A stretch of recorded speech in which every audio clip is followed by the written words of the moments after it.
Train के AC डिब्बे में मेरे सामने की सीट पर बैठी लड़की ने मुझसे पूछा, हेलो, क्या आपके पास इस मोबाइल की सिम निकालने की पिन है? उसने अपने बैग से एक फ़ोन निकाला। वह नया सिम कार्ड उसमें डालना चाहती थी, लेकिन सिम स्लॉट खोलने के लिए पिन की ज़रूरत पड़ती है, जो उसके पास नहीं थी। मैंने हाँ में गर्दन हिलाई और अपने क्रॉस बैंक से पिन निकालकर लड़की को दे दी। लड़की ने थैंक्स कहते हुए पिन ले ली और सिम डालकर पिन मुझे वापस कर दी। थोड़ी देर बाद वो फिर से इधर उधर ताकने लगी। मुझसे रहा नहीं गया। मैंने पूछ लिया, कोई परेशानी? वो बोली, सिम स्टार्ट नहीं हो रही। मैंने मोबाइल मांगा, उसने दिया। मैंने उसे कहा कि सिम अभी एक्टिवेट नहीं हुई है, थोड़ी देर में हो जाएगी। एक्टिव होने के बाद आईडी वेरिफिकेशन होगा, उसके बाद आप इसे इस्तेमाल कर सकेगी। लड़की ने पूछा, आईडी वेरिफिकेशन क्यों? मैंने कहा, आजकल सिम वेरिफिकेशन के बाद एक्टिव होती है। जिस नाम से ये सिम उठाई गई है उसका ब्यौरा पूछा जाएगा, बता देना। लड़की बुदबुदाई। ओ, मैंने दिलासा देते हुए कहा, इसमें परेशानी की कोई बात नहीं। वो अपने एक हाथ से दूसरा हाथ दबाती रही, मानो किसी परेशानी में हो। मैंने फिर विनम्रता से कहा, आपको कहीं कॉल करना हो तो मेरा मोबाइल इस्तेमाल कर लीजिए। लड़की ने कहा, जी फिलहाल नहीं, थैंक्स, लेकिन ये सिम किस नाम से खरीदी गई है ये मुझे नहीं पता। मैंने कहा, एक बार एक्टिव होने दीजिए, जिसने आपको सिम दी है उसी के नाम की होगी। उसने कहा, ओके, कोशिश करते हैं। मैंने पूछा, आपका स्टेशन कहाँ है? लड़की ने कहा, कानपुर। और आप कहाँ जा रहे हो? तो लड़की ने मुझसे पूछा, मैं कानपुर ही जा रहा हूँ, एक दिन का काम है। आप कानपुर में रहती है या? लड़की बोली, नहीं नहीं, कानपुर में मेरा कोई काम नहीं, ना ही मेरा घर है वहाँ तो। मैंने उत्सुकतावश पूछा। वो बोली, दरअसल ये दूसरी ट्रेन है जिसमें आज मैं हूँ और कानपुर से तीसरी गाड़ी पकड़नी है, फिर हमेशा के लिए आज़ाद। लेकिन किस तरह की कैद से? मुझे फिर जिज्ञासा हुई कि किस कैद में थी ये लड़की। लड़की बोली, उसी कैद में थी जिसमें हर लड़की होती है, जहाँ घर वाले कहे शादी कर लो, जब जैसा कहे वैसा करो। मैं घर से भाग चुकी हूँ। मुझे ताज्जुब हुआ। अपने ताज्जुब को छुपाते हुए मैंने हंसते हुए पूछा, अकेली भाग रही हो आप? आपके साथ कोई नजर नहीं आ रहा? वो बोली, अकेली नहीं, साथ में है कोई।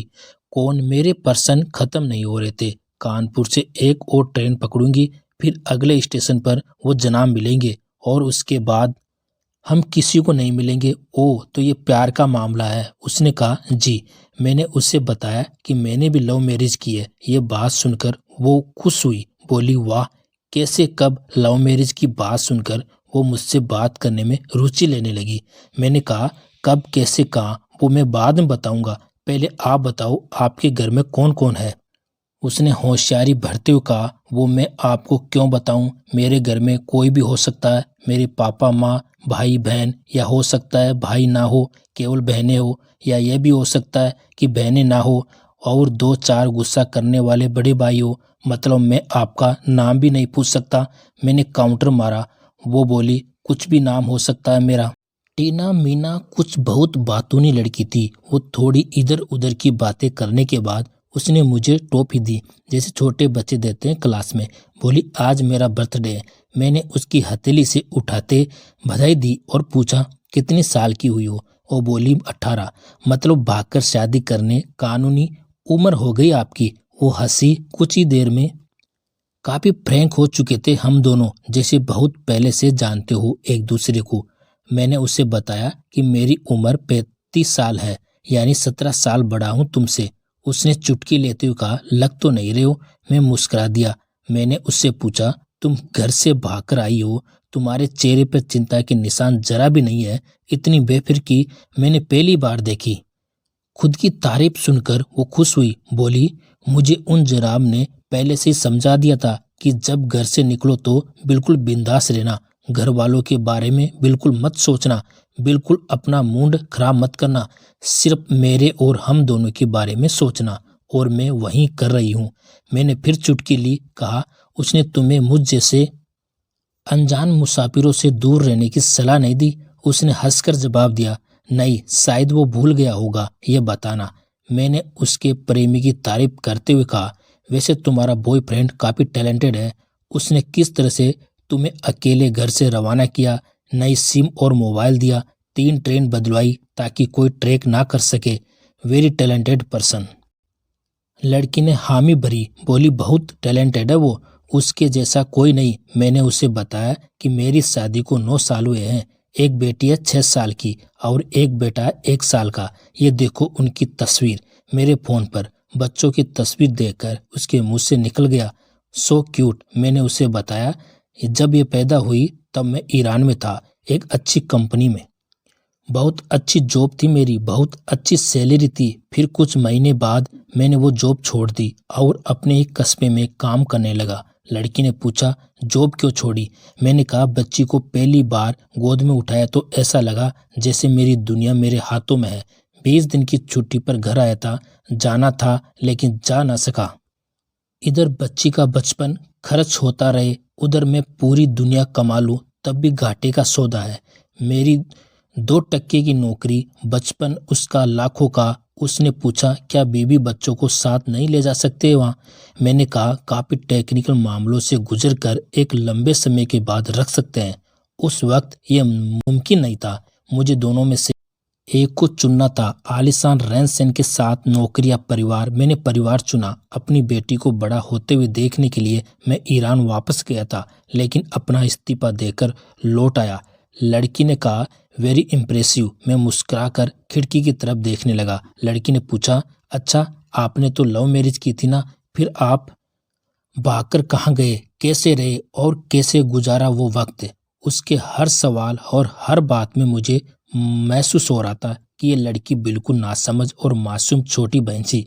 मैंने उसे बताया कि हमने भागकर शादी नहीं की और यह भी है कि उसके पापा ने पहली नज़र में सख्ती से रिजेक्ट कर दिया था। उन्होंने आपको रिजेक्ट क्यों किया? लड़की ने पूछा। मैंने कहा, रिजेक्ट करने का कुछ भी कारण हो सकता है, मेरी जाति, मेरा काम, घर परिवार बिल्कुल सही। लड़की ने सहमति दर्ज कराई और आगे पूछा, फिर आपने क्या किया? मैंने कहा, मैंने कुछ नहीं किया। उसके पिता ने रिजेक्ट कर दिया। वहीं से मैंने अपने बारे में अलग से सोचना शुरू कर दिया था। शिवानी मुझे कहा कि भाग चलते हैं। मेरी पत्नी का नाम शिवानी है। मैंने 2 टूक मना कर दिया। वो 2 दिन तक लगातार जोर देती रही कि भाग चलते हैं। मैं मना करता रहा। मैंने उसे समझाया कि भागने वाले जोड़ों में लड़के की इज्जत पर कोई खास फर्क नहीं पड़ता, बल्कि लड़की के पूरे कुल की इज्जत धुल जाती है।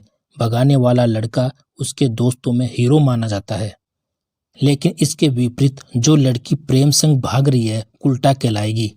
मोहल्ले के लड़के उसे चालू कहते हैं। बदनाम के तमाम शब्दकोश लड़की के लिए इस्तेमाल किए जाते हैं। भागने वाली लड़की आगे चलकर 70 साल की वृद्ध भी हो जाएगी, तब तक भी जवानी में किए गए उस कांड का कलंक उसके माथे पर से नहीं मिटता।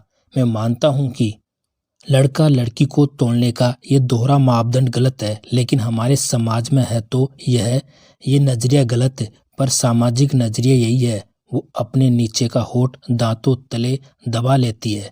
उसने पानी की बोतल का ढक्कन खोलकर एक घूंट पिया। मैंने कहा, अगर मैं उस दिन उसे भगा ले जाता तो उसकी माँ तो शायद कई दिनों तक पानी भी ना पीती। मेरी हिम्मत नहीं हुई कि ऐसा काम करूं। मैं जिससे प्रेम करूं उसके माँ बाप मेरे माँ बाप के समान ही है, चाहे शादी ना हो तो ना हो। कुछ पल के लिए वो सोच में पड़ गई, लेकिन मेरे बारे में और अधिक जानना चाहती थी। उसने पूछा, फिर आपकी शादी कैसे हुई? मैंने बताया कि शिवानी की सगाई कहीं और कर दी गई थी। धीरे धीरे सब कुछ नॉर्मल होने लगा। शिवानी और उसके मंगेतर की बातें भी होने लगी थी फोन पर, लेकिन जैसे तैसे शादी नज़दीक आने लगी, उन लोगों की डिमांड बढ़ने लगी। डिमांड मतलब? लड़की ने पूछा। डिमांड का एक ही मतलब होता है, दहेज की डिमांड। परिवार में सबको सोने से बने उपहार, दूल्हे को लग्जरी कार चाहिए, सास और ननद को नेकलेस दो, वगैरह वगैरह। बोले, हमारे यहाँ रीत है। लड़का भी इस रीत का पक्षधर था। वो सगाई में तुड़वा डाली, इसलिए नहीं कि सिर्फ मेरी शादी हो जाए, बल्कि ऐसे लालची लोगों में शिवानी कभी खुश नहीं रह सकती थी। फिर किसी तरह घर वालों को समझा बुझाकर मैं फ्रंट पर आ गया। हमारी शादी हो गई। यह सब किस्मत की बात थी। लड़की बोली, चलो अच्छा हुआ आप मिल गए, वरना वो गलत लोगों में फंस जाती। मैंने कहा, जरूरी नहीं है कि माता पिता का फैसला हमेशा सही हो, और यह भी नहीं कि प्रेमी जोड़ों की पसंद सही हो। दोनों में से कोई भी गलत या सही हो सकता है। काम की बात यहाँ यह है कि कौन ज़्यादा वफादार है। लड़की ने फिर से पानी का घूंट लिया और मैंने भी। लड़की ने रख दिया। हमारा फैसला गलत हो जाए तो कोई बात नहीं, उन्हें गलानी नहीं होनी चाहिए। मैंने कहा फैसला ऐसा हो जो दोनों का हो, बच्चों और माता पिता दोनों की सहमति से सबसे सही है। बुरा मत माना, मैं कहना चाहूँगा कि तुम्हारा फैसला तुम दोनों का है, जिसमें तुम्हारे पेरेंट्स शामिल नहीं है, ना ही तुम्हें इश्क का असली मतलब पता है भी। उसने पूछा क्या है इश्क का सही अर्थ? मैंने कहा तुम इश्क में ही तुम अपना सब कुछ छोड़कर चली आई, ये सच्चा इश्क है। तुमने दिमाग पर जोर नहीं दिया, ये इश्क है। फायदा नुकसान नहीं सोचा, ये इश्क है। तुम्हारा दिमाग दुनियादारी के फितूर से बिल्कुल खाली था, उस खाली जगह में इश्क का फितूर भर दिया गया। जिन जनाब ने इश्क को भरा, क्या वो इश्क में नहीं है? यानी तुम जिसके साथ जा रही हो वो इश्क में नहीं है, बल्कि होशियारी हीरोगिरी में है। जो इश्क में होता है वो इतनी प्लानिंग नहीं कर पाता, 3 ट्रेनें नहीं बदलवा पाता, उनका दिमाग इतना काम नहीं कर पाता। कोई कहे मैं आशिक हूँ और वो सातिर भी हो, ये नामुमकिन है। मजनू इश्क में पागल हो गया था, लोग पत्थर मारते थे उसे, इश्क में उसकी पहचान तक मिट गई। उसे दुनिया मजनू के नाम से जानती है, जबकि उसका असली नाम और था। तुम्हारे इश्क में लालच की मिलावट हो गई। लड़की अचानक होश सी गई, उसकी खिलखिलाहट एक कदम से खामोशी में बदल गई। मुझे लगा मैं कुछ ज्यादा ही बोल गया, फिर भी मैंने जारी रखा। मैंने कहा प्यार तुम्हारे पापा तुमसे करते हैं, कुछ दिनों बाद उसका वजन आधा हो जाएगा। तुम्हारी माँ कई दिनों तक खाना नहीं खाएगी, ना पानी पिएगी, जबकि अपने आशिक को आजमा कर देख लेना। उसकी ना सेहत पर फर्क पड़ता, ना दिमाग पर। वो अक्लमंद है, अपने लिए अच्छा सोच लेता है। आजकल गली मोहल्ले के हर तीसरे लौंडे लपाटे को जो इक्स हो जाती है वो इक्स नहीं है, वो सिनेमा जैसा कुछ है। लड़की का चेहरे का रंग बदल गया। थोड़ी देर में उसका और मेरा स्टेशन आ गया। बात कहाँ से निकली थी और कहाँ पहुँच गई। मोबाइल पर मैसेज टोन बजी, देखा सिम एक्टिव हो चुकी थी। उसने चुपचाप बैग में से आगे का टिकट निकाला और फाड़ दिया। कहा एक कॉल करना है। मैंने मोबाइल दिया, उसने नंबर डायल करके कहा सॉरी पापा, और सिसक कर रोने लगी। सामने से पिता भी फोन पर बेटी को संभालने की कोशिश करने लगे।